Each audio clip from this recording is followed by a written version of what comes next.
Much of what is commonly accepted as human nature is the product of talk shows and superficial observation. These intuitive guesses are often entirely wrong. To the unscientific eye, the human mind appears as a chaotic environment. Without a rigid structure for analysis, it remains a subjective mystery. This creates a methodological hurdle. Researchers must find a way to take an invisible concept like human nature and measure it with objective certainty. The discipline clears this hurdle through a formal academic definition. Psychology is the scientific study of the behavior of individuals and their mental processes. This definition contains 4 specific parameters. For an inquiry to be considered psychologically valid, it must satisfy all 4 requirements at once. This failure to isolate all 4 variables is why the general public misinterprets psychological research. The first pillar is the scientific method. All conclusions must be drawn from objectively collected data, gathered through steps designed to minimize human error and bias. The second is behavior. This is the observable action, the physical, measurable means by which organisms adjust to their environment. The third is the individual. While sociology and anthropology study groups or institutions, psychological analysis isolates the single subject, whether human or animal.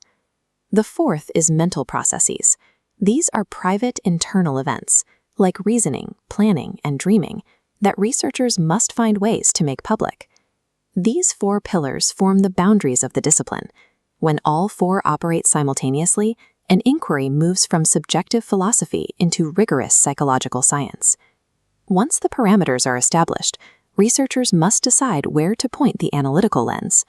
This pointillist painting illustrates how scale changes perspective. At a global level, we see a complex scene of several figures on a riverbank. At this scale, psychologists observe the behavior of the whole person within complex social and cultural contexts. Pushing closer allows for a mid-level of analysis, focusing on specific, localized, observable behaviors and reactions. At the most minute level, the painting dissolves into individual dots of color. In psychology, these foundational dots are the biological and neurochemical bases of behavior. A complete theory requires a synthesis of data from every level, from broad cultural trends down to brain chemistry. A single action, like eating, can be studied through any of these lenses, provided the researcher maintains strict experimental controls. Take the comfort food hypothesis, the idea that consuming certain foods provides measurable emotional relief. While pop psychology takes this for granted, empirical psychology demands we isolate the behavior and test it against a control. This flowchart maps an experiment by Evers and colleagues. They induced negative emotions in subjects using a violent film excerpt.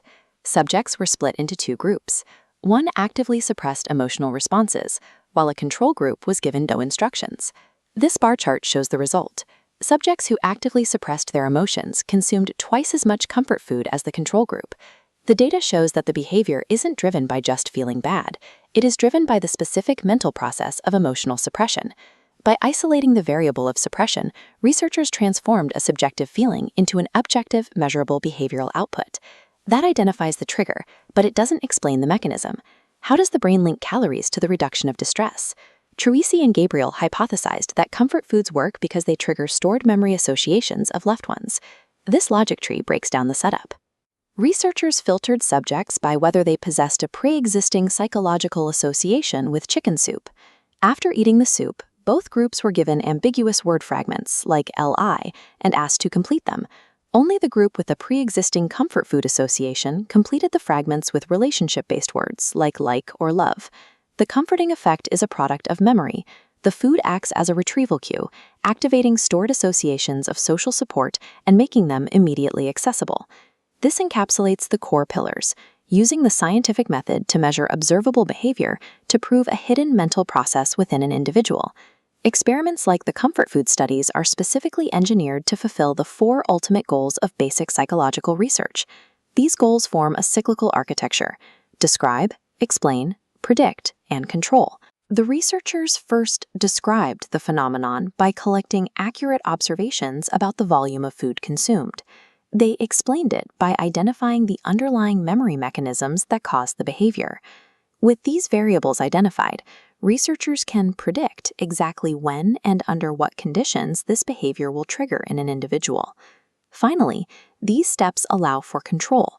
Psychologists can design interventions that alter harmful behaviors and improve human well-being. True psychology strips away the myths of human nature, replacing guesswork with the empirical power to objectively understand and ultimately improve the human condition.